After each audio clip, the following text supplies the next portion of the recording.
Before we go any further, I just need to highlight one simple fact. I am not a mechanic. Ray is not a mechanic. We barely know what we're doing, and this is not a tutorial video. It's just how we did it. If we did something wrong and you do it, that's on you. This is Ray, and this is Ray's 1995 Lexus ES300.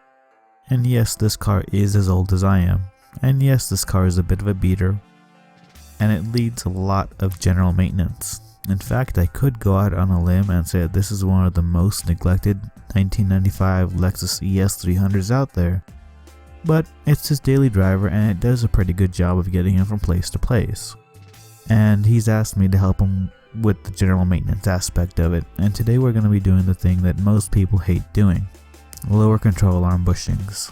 Now, lower control arm bushings are a bit complicated in most cars in the sense that they're a pain to do. The mechanical principle of removing them and installing them into the bushings themselves is actually pretty simple. It just takes a lot of effort.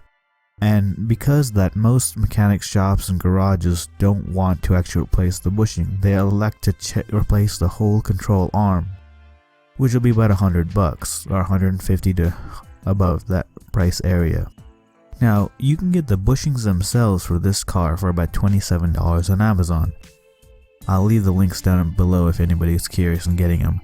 I believe they say the same bushing parts with most Toyota Camrys from that time period. Again, replacing the control arm bushings is very easy. We already did this on the driver's side, as it was truly dangerous and it was probably going to kill somebody the way it was set up. And doing the repair that could save someone's life kind of took precedence over recording it, but make no mistake, we did learn from our experience on replacing the other side. We're going to apply that knowledge to replacing this side, so hopefully it won't take 2 days like the other side did. This shouldn't be too hard.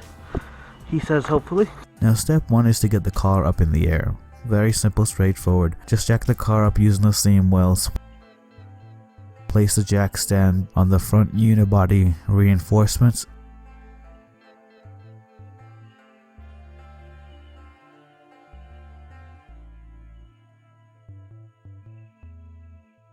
And on the rear, right the suspension link in the back.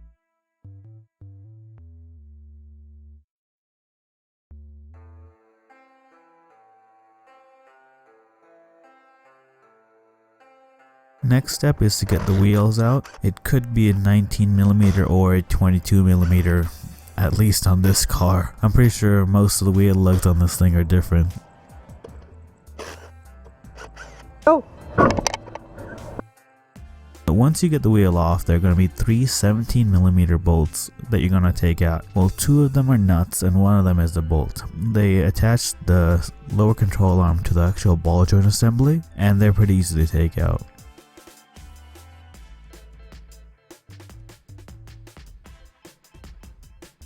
Forgot about this one. Now we need a 14mm. To remove the sway bar and links.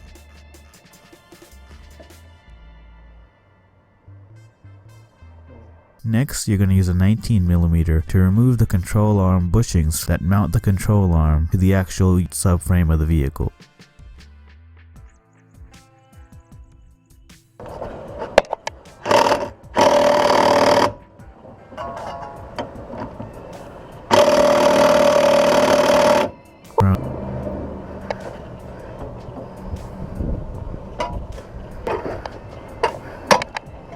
Oh, pretty easy.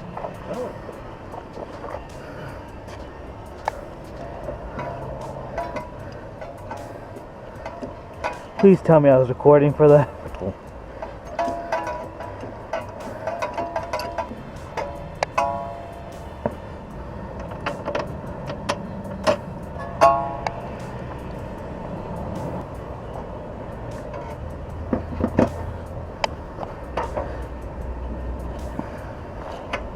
Huh.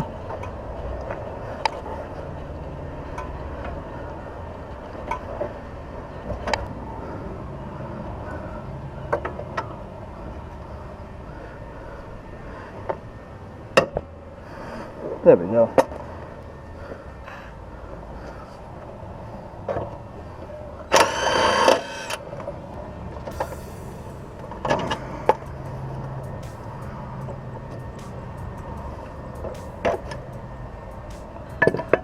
Yep.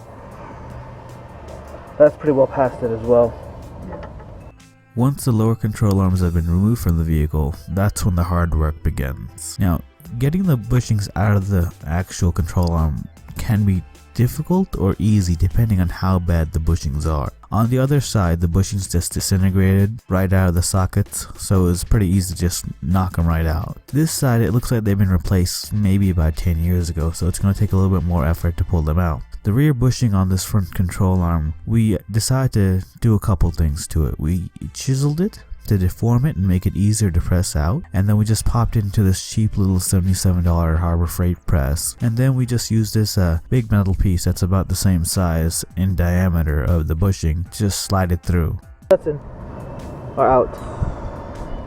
Right. Now for the other one. Now the front one, that was the fun one. For the front one, it was torch time, so it was pretty awesome. Just light it up and let it burn out until the rubber degrades enough for you to be able to pull it out.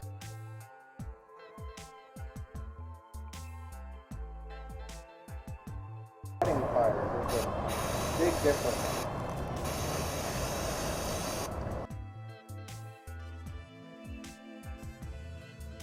You ready?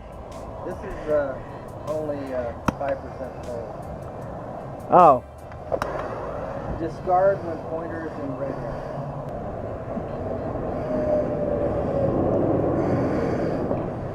It's almost out. You okay? No, I'm just making see what I would fall into. Plastic garbage cans are good.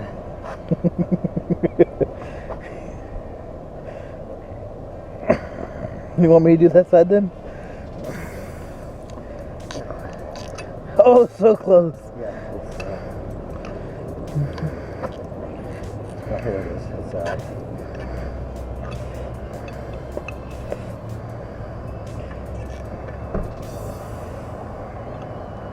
Okay, that's good. I call that a success. alright. In terms of reinstalling the bushings, it's actually pretty simple. The back one, again, same procedure as taking it off. You use something that's about the same diameter as the outside ring of the bushing, place that onto the press and push it right on in. The front one, however, was a little bit more complicated because it didn't fit directly into the press. So we ended up using this weird C-clamp looking thing, which I believe is from a ball joint removal kit, and we tightened that in until we were able to slide the bushing in, and we used plenty of WD-40 to lubricate it. Once both bushings were firmly in, it was time to put the rebuilt control arm back on the car. Now this is the point where my camera pretty much died and made things a little bit more complicated. So since the camera died, I'm going to be using this remaining footage to just narrate over the end process of this. The installation itself is actually very simple. All you need to do is line up the rear bushing first, put the bolt in through, just star it a bit, but don't tighten it all the way. Then line up the front bolts. The longer bolt goes on the rear hole, the shorter bolt goes on the front hole. Again, start those, but don't go in all the way. Next, pry down on the control arm and put the lower ball joint into place. Start the 17mm bolts and nuts and torque down the 17mm bolts down to 94 foot-pounds. Now start torquing down the 19mm bolts. They'll all go down to 152 foot-pounds. Tighten the sway bar nuts to 29 foot-pounds and stick the wheel back on and tighten that to 76 foot-pounds. It's all pretty simple. Now if you like this video, hit like. If you want to see more, hit subscribe. But anyway, have a good one guys. Do whatever you do on the internet. It was, wasn't it? I wish I got that on video.